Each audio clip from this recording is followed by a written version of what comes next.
بسم الله الرحمن الرحيم الحمد لله والصلاة والسلام على رسول الله وعلى آله وصحبه ومن والاه.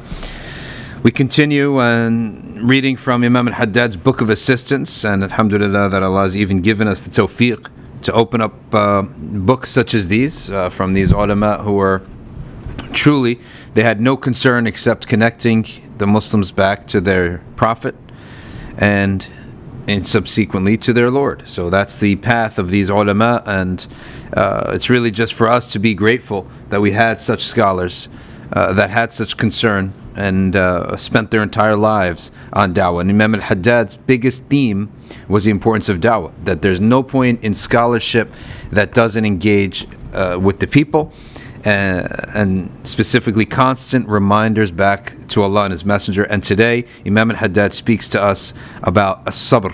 And Imam al-Haddad amazingly died in 1721. He said, my works will only spread 300 years after my death. And it's exactly what happened. About 300 years after his death, a little bit more, his work started to spread all around the world. They were translated into English, translated into various languages, European languages as well. So, and before that, even before they reached us, they started spreading in Indonesia. So he came here a little more than 300 years after his death, but around 300 years they were spreading like wildfire through Indonesia and these other lands. You must show sabr, for it is the matter's most important foundation. All right, is as-sabr. Most important foundation is fortitude. And you have the divine names Al-Qawi and Al-Mateen. Al-Qawi is the strong in pushing or in lifting. Al-Mateen is strong in receiving, okay, in receiving blows. So you might ask a good commonsensical question, well, Allah Ta'ala never receives blows, so how is He Mateen? No, his Mateen, when he has a name like this, it applies to his creation or his actions. Okay, so when he creates something, he creates in it that he has the capacity to create that which is Mateen.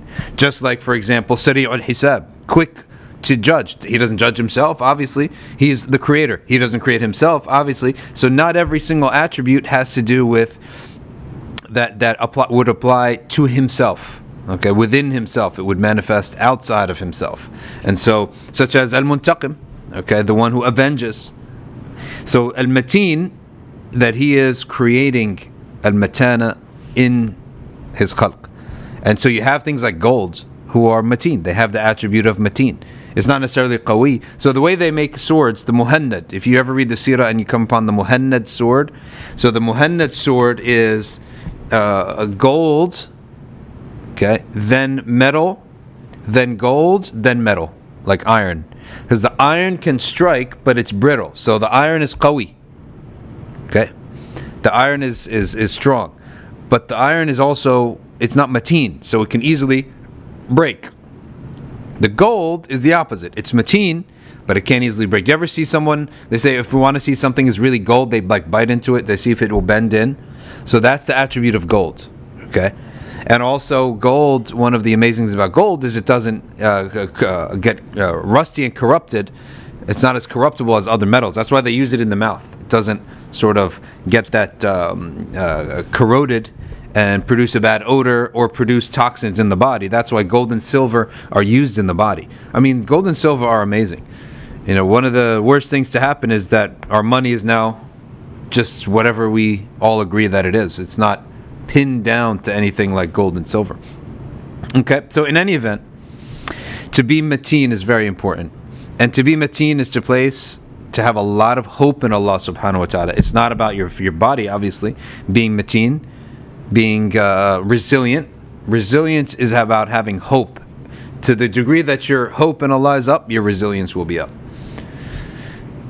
Allah the Exalted said, O you who believe, seek help in wasta'inu bis-sabri was-salah. Seek help in sabr, fortitude and prayer. For what is it exactly that wins battles and wars? You win a battle by being strong, but you win a war by being resilient. And Islam has always won the war, whatever it's facing. Mongols, who won?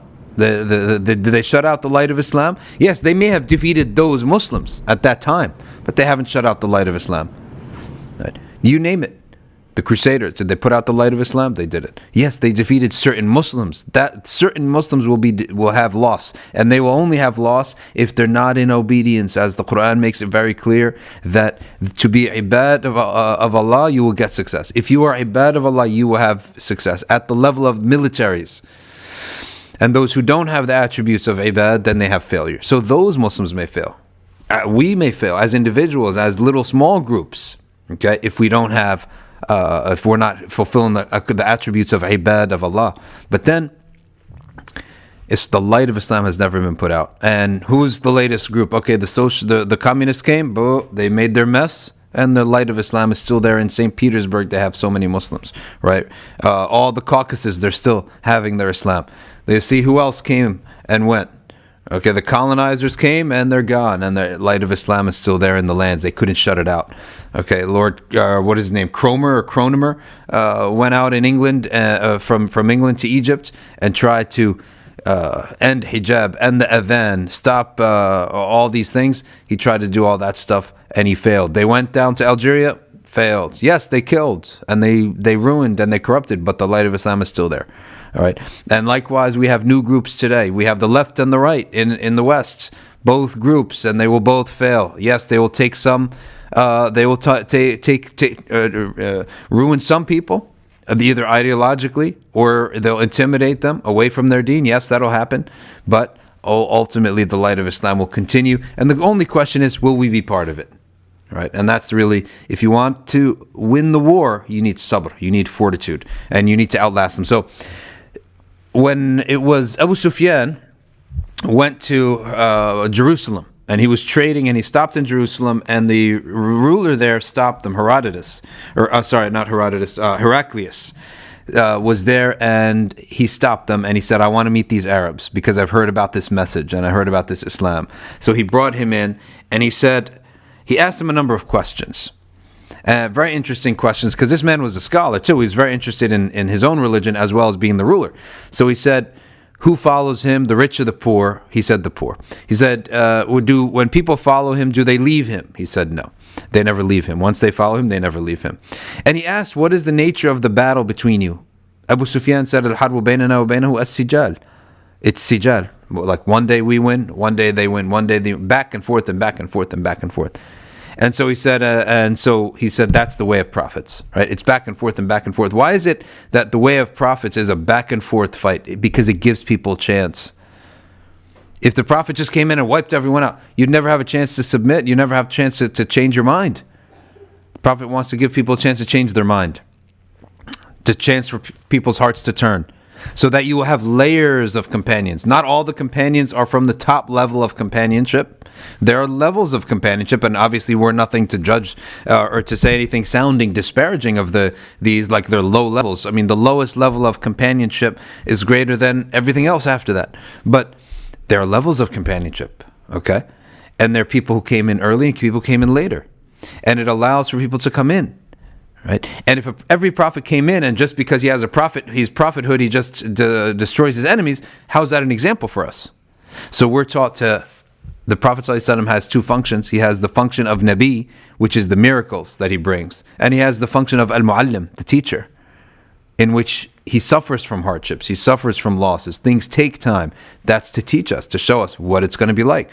And so in this case, it's Sijal, and then he knew at that point that's the right answer. So he said, soon he will be ruling over this land right here. Because whenever it's a back and forth, that's a sign that eventually when it settles, it will settle for good.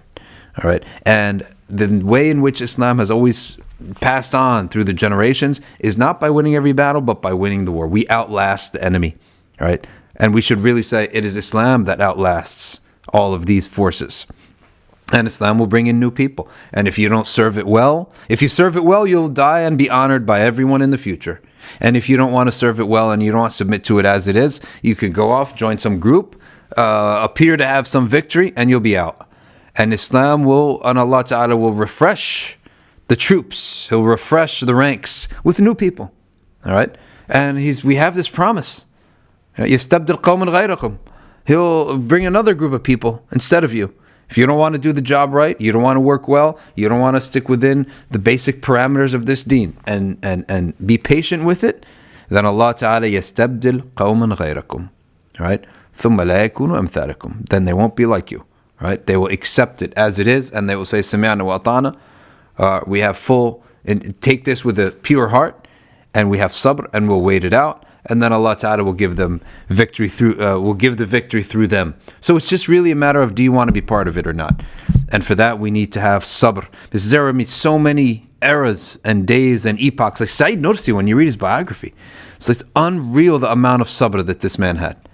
First of all, he spent the bulk of his life on the outskirts, having been ostracized and having been sent out there. He's not allowed to live with people, living all alone in like a cabin. That's the bulk of his life was spent like that. Right? He had some sham trials. He had to witness the complete collapse of everything in front of him. All Islamic institutions, the banning of the adhan. I mean, he's not the only one who had to witness that. A lot of people had to witness that. But just think of this person's life, and yet he continued to write, send letters to people, and from him spawned a tradition of resilience against the Kemalism and the secularism in Turkey. Right? So unreal that we've always had people who have been champions. And there are some people you wonder, well, where is the success in their life? We didn't see the success. No, the success is that they kept the baton alive. They held the baton and they passed it on to the next generation. That by itself is success sometimes. Survival sometimes is success. You look at Muhammad Ali, he's such a versatile fighter. And I always think of the analogy of Muhammad Ali because when he beat Sonny Liston, he beat Sonny Liston on power. Right? He beat Sonny Liston on just on power. When he beat Joe Frazier, the difference between him and Joe Frazier, of course, we know he lost the first fight to Joe Frazier, but they won the next two. Okay, he came back too soon. All right, the great fight in Madison Square Garden. When he beat Joe Frazier, what was the difference between him and Joe Frazier? Speed. They were such balanced fighters, both of them, but Muhammad Ali had greater speed than Joe Frazier. Now, finally, then he beat George Foreman. These are the three big ones, right? He beat George Foreman. How did he beat George Foreman? Resilience. George Foreman was so big that Muhammad Ali did not have the power to defeat him. Okay? He couldn't defeat him, knock him out early in the fight. So he had to exhaust George Foreman. And so what he did was he played the rope-a-dope for 11 rounds. A fight is 12 rounds, right? For 11 rounds, he just would use his stamina and just move around and have George Foreman chase him around. And every once in a while, George Foreman would trap him and then pound away at him. And he would just have to block the punches. And there was one time in which he actually failed to block the punch. He took an uppercut that would have killed any other man, right?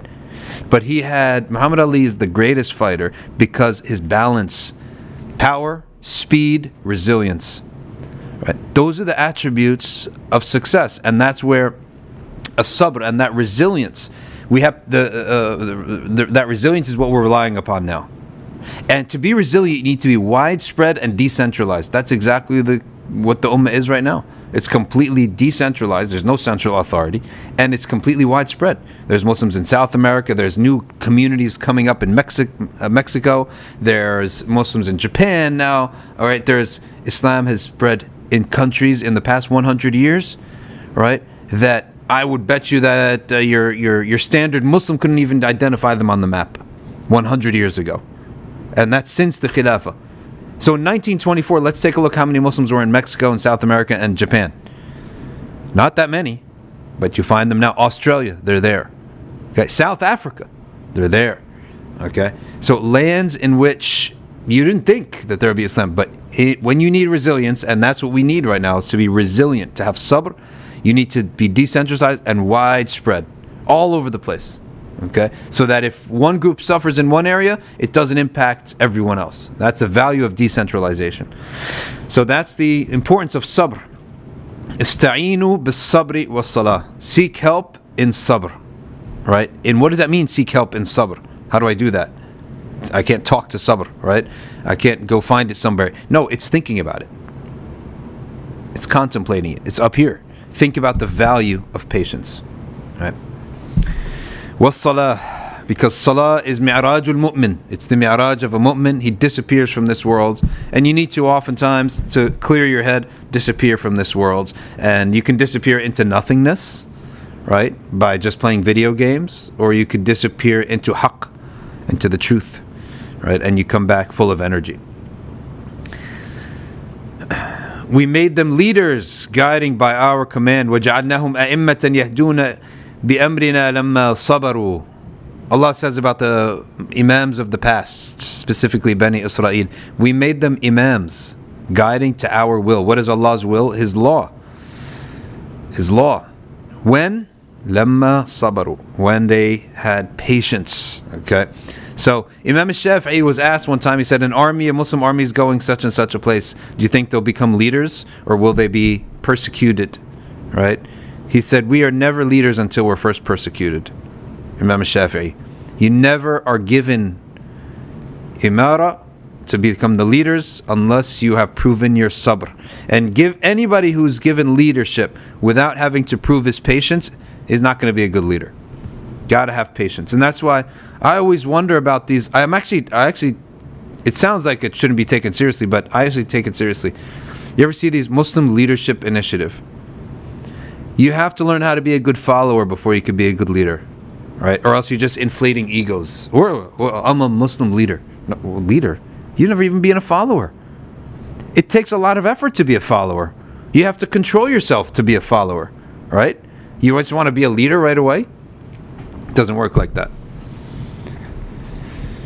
Indeed, those who have fortitude will be paid their wages without stint. يُوَفَّوْنَ أُجُورَهُمْ بِغَيْرِ حِسَابٍ. Right? Why? Because sabr, patience, cannot be measured. Therefore, the reward for patience cannot be measured. Is not measured either. Like, you can't measure how much patience you have. You can measure how much charity you gave, how much Quran that you recited, how many speeches you gave, how many books you wrote, how much salah you prayed. You cannot measure how much sabr you had. Therefore, Allah subhanahu wa ta'ala does not measure the reward. It has no measure. Limitless. Messenger of Allah sallallahu alaihi wasallam said, sabr is the commander of the believers' soldiers, and there is much good in patient endurance of that which one finds unpleasant. The more you can bear with disliked things, the stronger you will get, because everything great is built on disliked things. I mean, bodybuilders, what are they based upon? Right? Going to the gym and lifting and doing all these nasty things, all right, that nobody would ever want to do. Students of knowledge is reading, studying, examining, answering questions. All right, nobody wants to do those things. All right, everything, companies that are built up, it's built up one day at a time, one brick at a time. Tasks that nobody would ever want to do. Yeah, you want to be at the top of the mountain, but getting there is all disliked things. The people of this path, the spirit, the awliya, is restraining their nafs, forcing themselves, waking up, doing all these things. So everything good is built upon disliked things. So whoever has the capacity to bear disliked things the most and for the longest period of time before cashing in, that's going to be the winner. That's going to be the one who at the end he wins. At the very moment, maybe not, right? But at the end, he'll be at the top. Right? That type of person will be at the top because they know how to bear disliked things, and the more you bear disliked things, right, the longer, then the more stable and the higher your mountain will be. And then you could one day sit on top of that as an old person and say, MashaAllah, Allah has blessed me with the ability, and look at what we have here. And then you have to train the next generation to be worthy of inheriting that mountain. And how are they going to look? Right? How are they going to find someone who's worthy? You're going to look around and see, wait, who here knows how to bear hardships? Right? Not who knows how to lift, but who knows how to get punched and bear hardships. That's the one that you really need. Rocky, right? It's not how much you hit, it's how hard you can get hit. And then keep coming back up, right? That's one of the best quotes ever. Did he steal that in the movie from like Socrates or somebody? I mean, that's a great quote. Confucius, maybe? Right?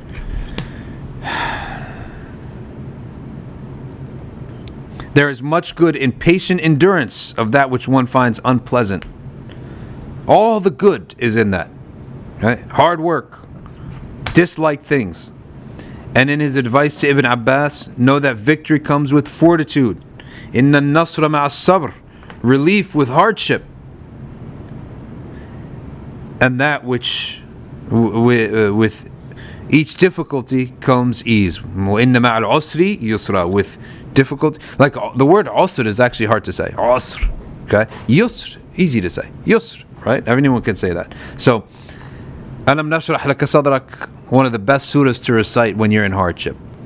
Didn't he alleviate your burdens? When did he alleviate your? Didn't he open? He relieved your chest, like in the past. You've never had a situation where Allah answered your dua and relieved you. So think about that. He's done it in the past. He could do it in the future. Alam nashrah laka sadrak, wada'na anka wizrak, and we lifted the burden off your back. Alladhi anqadha dhahrak, he saved you, right? وَرَفَعْنَا لَكَ ذِكْرَكَ, and then we made you popular, like we made you like, people like you. That's from Allah. رَفَعْنَا لَكَ ذِكْرَكَ فَإِنَّ مَعَ الْعُسْرِ يُسْرًا. So with every hardship comes ease. إِنَّ مَعَ الْعُسْرِ. He repeats it. And they note that al-usr is singular, but yusr is general. So that the same hardship will bring you at least 2 eases. Okay. فَإِذَا فَرَغْتَ فَانْصَبْ. Now when this whole drama is over, right, and you're relieved, then pour yourself in the prayer. فَإِذَا فَرَغْتَ فَانْصَبْ وَإِلَىٰ رَبِّكَ فَارْغَب. And for your Lord, right, go and be a seeker. إِلَىٰ رَبِّكَ فَارْغَب. Right, because we have situations and we're looking for relief, and our attention goes to the source of relief, but Allah is saying, don't forget who gave you that source. Don't just look at the relief, go look at the source of the relief. Okay. Honestly, this topic is a great topic. And you could see, you never have a dynasty, a great, worthy dynasty, that just pops out of nowhere, right? It's always a backstory of suffering, that they bared with it, they bore through it, and they had patience, and they did it, all right? And they made it. There's not a single dynasty, even if you want to go into, in any field, except that these people had to wait. And they had to watch other people, right, lift the trophy of glory. And they had to be rejected multiple times. And then finally when they got it, now they know how hard it is to get it, so they don't let go of it. Because otherwise, easy come, easy go. Happiness depends on the occurrence of nearness to Allah. I mean, that you should write it in gold. Happiness depends on the occurrence of nearness to Allah, which in turn depends on following the truth and avoiding falsehood. Because if you indulge in falsehood, either it's going to be temptations or it's going to be ideologies. If you indulge in an ideology that's false, okay, it messes you up in here. Your GPS tracker is way off.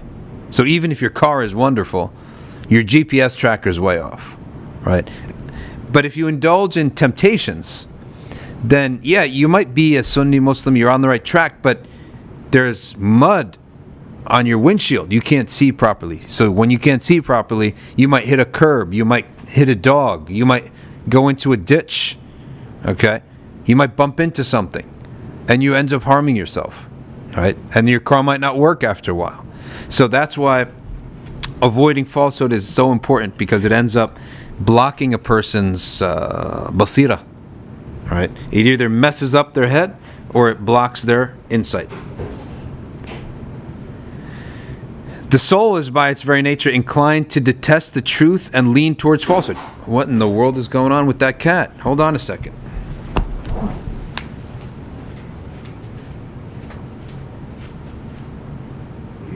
Oh! Caught a mouse.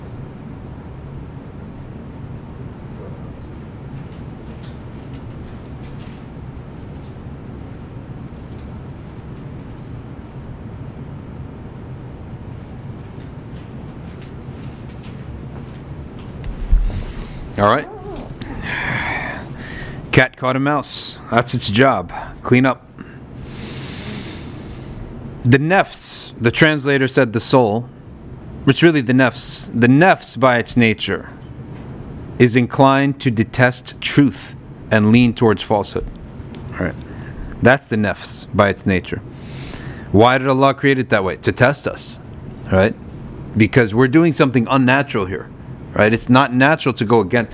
When we say natural, just go with the nature of your nefs. Right? It's going to do all sorts of sins and disgusting things. So the nature of the nefs is to go. So Islam is actually teaching us to do something we're going against the grain here. We're going against the grain here, right? And so to go against the grain takes sabr, takes a lot of patience. It takes a lot of fortitude, right? The determination of the seeker of felicity is thus always in need of fortitude because you're always going against it. I mean, waking up for Fajr, that's not natural, right? Nobody just naturally gets up. There's not a natural behavior of Muslims and non-Muslims. That's not natural, right? To fast Ramadan, that's not natural. To not backbite, you go to every culture, they love to backbite. They like to backbite. Make you feel good to put someone else down and you feel better about yourself, right? That's why everyone backbites. But Sharia comes and tells you it's a lowly, like it appears good, it's actually you're diminishing yourself, right? So you're destroying your community as well when you backbite. You're destroying relationships. So we have to go against the grain to guard our tongue, and so on and so forth. Sometimes to force the soul to follow the truth, and sometimes to force it to avoid falsehood. All of that. So now he talks about the 4 kinds of fortitude. Let's see how long we've been going here. 27 minutes, and we got some comments here. MashaAllah. We will cover all these comments. Right. So you know what? Let's just go to the comments straight away, and this is enough for today. But enduring he's going to talk about the 4 kinds of sabr, and we'll talk about that next community update next week, next Monday. But let's go to the live stream chat here and see what we got here. Vanilla extract is made from vanilla bean, considered alcohol in chemical terminology. Don't worry about it. You can eat it. No, there's not an issue in eating that. Hamida says, Assalamu alaikum, wa alaikum salam, and send my salams to Big B as well. Okay. Medni 786 says, a person prays in a masjid, sees Imam repeating the same Arabic words in dua without any difference in emotions. He has a feeling of Iman, is sincere, or just doing his part of his job. Well, reality is that people do get monotonous in their deen and their ibadah. It's not a good thing, but it happens. It's not going to be invalid prayer, but it does happen to people. So it's not a good thing, but it does happen. Can you talk if a Sayyid asks for help, and if we decline due to any reason, knowing he's a Sayyid and he's in need, as these days people start rely on you regularly if you help them once? Here's the rule, and there was another question about this, I think on Twitter, is that if someone's a panhandler, if someone is a just regular everyday beggar type of person, you're not obligated to help them, more than once. Okay. You don't have to feel guilty. You look at the person as completely able-bodied. We helped you 1 year for a whole year. Now, you still haven't come to now. If the person is trying to help themselves, then we should help them for sure. But if a person has taken it up as a job, like we have all through Europe and all in America even, there are these Europeans, actually in some cases their documentary said they're not even Muslims, right? But they know that the Muslims are the best givers. So they come wearing black, all black, and they carry babies, and they said, please, fi sabilillah. They learn a couple Arabic words. And I'm telling you, we were walking in England one time, and Edgware Road, and we had sandwiches, shawarma. Took the sandwich right out of my niece's hands. She took it right out of her hands, right? These people were not just some poor people, innocent people to help. They're criminals. They're thieves. and they made like Channel 4, whatever, IT News or whatever, documentaries about these people. Sky News, they made documentaries in England, and they went to Romania and found castles, Mercedes-Benz. They ripped us all off after all these years, and now they're really famous. All right, they come in and their act is known. All right, so those types of people are a scrounge on society. They're not good.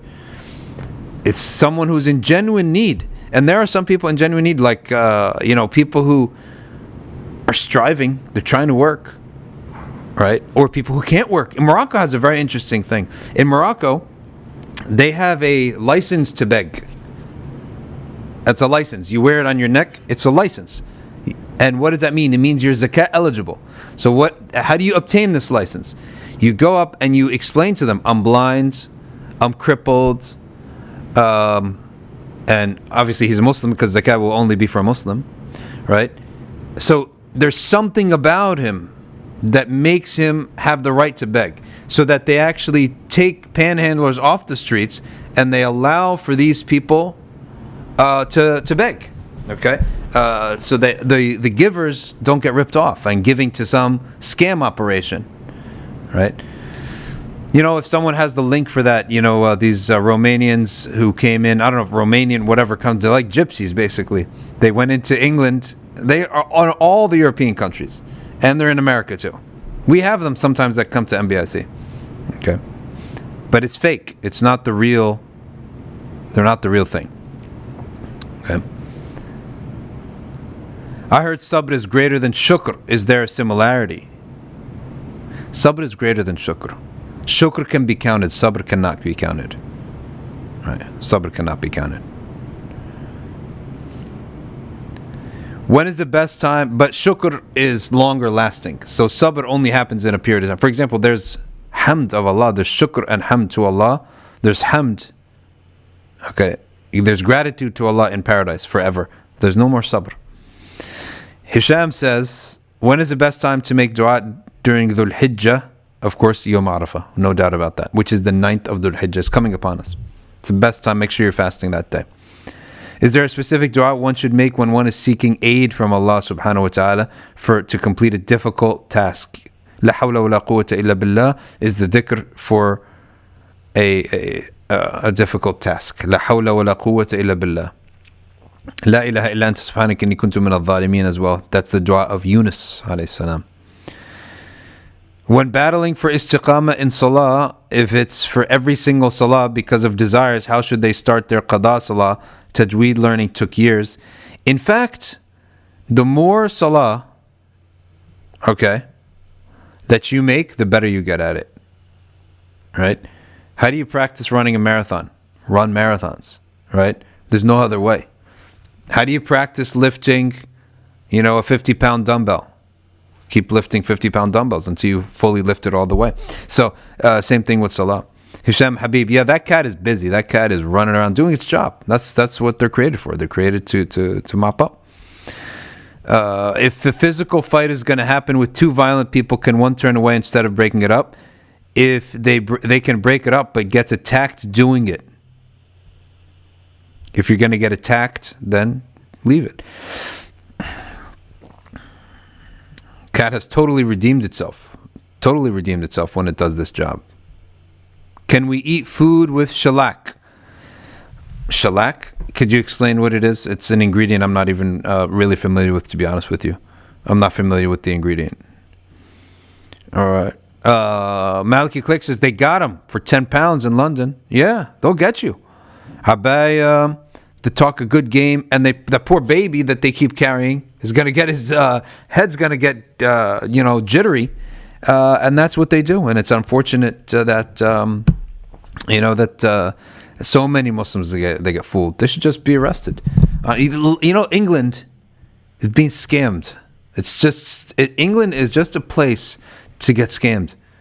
These people, they get scammed by people who lie about, and I've seen them, Muslims, just taking the unemployment, right? And he's perfectly able-bodied. He's volunteering for Islamic organizations. They just get scammed. right? They're just such pushovers for some reason, constantly scammed. What MM says, what time do the community updates start?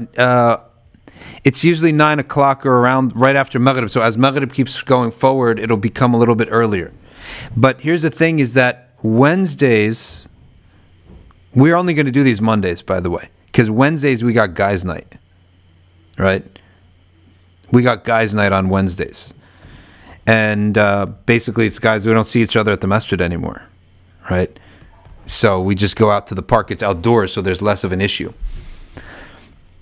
100 and what? Over 100% rate of positivity, but I don't know how much that translates into death, but coronavirus rate of positivity is very high. I don't know about the death rate, but the rate of positivity is pretty high. So who knows what's going on? Nobody really knows, I don't think, where this thing is going and what's going on. Community updates will probably be, if this thing ratchets it up again and fall comes and the days start getting shorter and all of a sudden, it's too cold to go outside and the coronavirus is back in full swing, then community updates will be probably a lot more frequent. Remember, we were doing them every day? Unbelievable. When the coronavirus first started, it was every day except Saturday, right? And then Sunday was in the afternoon, but it was actually pretty fun, to be honest with you. Like coming up with news, and sometimes it was gruesome news, like deaths. Shellac is a secretion derived from a female lac bug. The bugs are allowed to be eaten in the Shafi'i school without needing intention for slaughter, or intention, not slaughter, obviously, but dhakat, intention for eating. Right? Not the case in the Maliki school, but we might actually need to rely on the Shafi'i madhab in that case if it's like something widespread. And by the way, the Malikis take a different view too. If something's been chemically processed so much that it's not even resembling, then khalas. It's not even resembling, right? Yeah, I love community updates. It was a great time when we were doing these community updates. And live stream was the best. And there were some kids, if you remember, some kids, they got involved, right? So we'll see what happens. We'll just have to see what happens, subhanAllah. But the summer is out and people are out and about. And I encourage people to get some exercise without harming themselves, but go out and try to get move around a little bit, because here we go. This thing is going to come back in the fall and we're going to be all home. And we haven't taken advantage of some sun, some walking around, doing stuff. So, all right, with that, if there are any, we'll give it a second or so. If anyone has any other final comments or questions.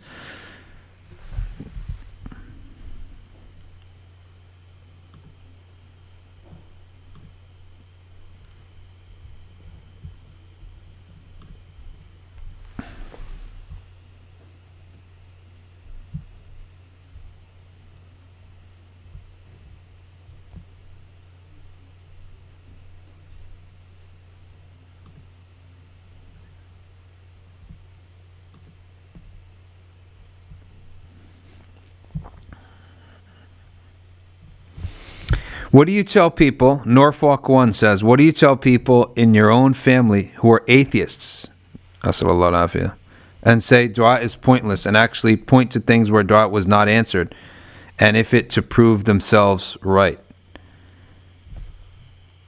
We never claimed every single dua will be answered. That's the first thing. And secondly, do not do an act in which you know they're going to mock you, because you never know, maybe their mockery of you will one day actually affect you, right? And you may you may know that in your mind I shouldn't listen to them, but it may affect your heart. So try to avoid any type of discussion.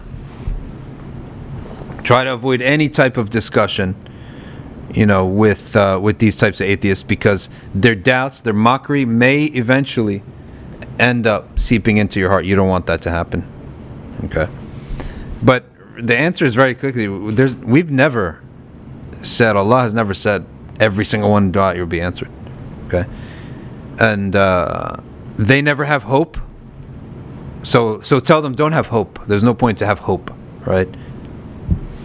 What's the best ibadah to do during the 10 nights? The recitation of Quran. The 10 days is recitation of Quran. Louise says, should you only tell non-Muslims the good things about Islam? Yeah, I see. You're going to tell them what they can understand, right? You're going to tell them what will present, what will, be relevant to them, what they can understand and what they can grasp, Yeah, there are certain things that are going to be hard for people to grasp that are part of Islam. They're on the books, okay? But we're not going to you don't begin your da'wah that way, right? By telling them, we have stoning, we have lashes. What do you want, 40 lashes, 80 lashes? We got both. We have ta'zir, which is the ruler can do what he wants. Not really can do what he wants, but it's discretionary punishments, right?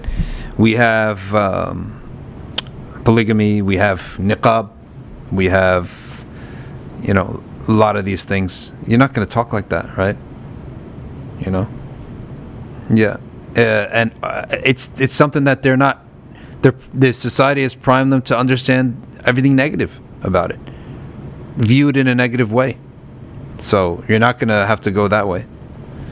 It's not going to make sense to go that way. Yeah. Everything that Allah has brought us is for our benefit, even if we don't understand it. Alrighty, folks. Another 40 minutes, and it has been a pleasure and an honor. Jazakumullahu khairan. سبحانك اللهم وبحمدك نشهد أن لا إله إلا أنت نستغفرك ونتوب إليك والعصر إن الإنسان لفي خسر إلا الذين آمنوا وعملوا الصالحات وتواصوا بالحق وتواصوا بالصبر والسلام عليكم ورحمة الله وبركاته.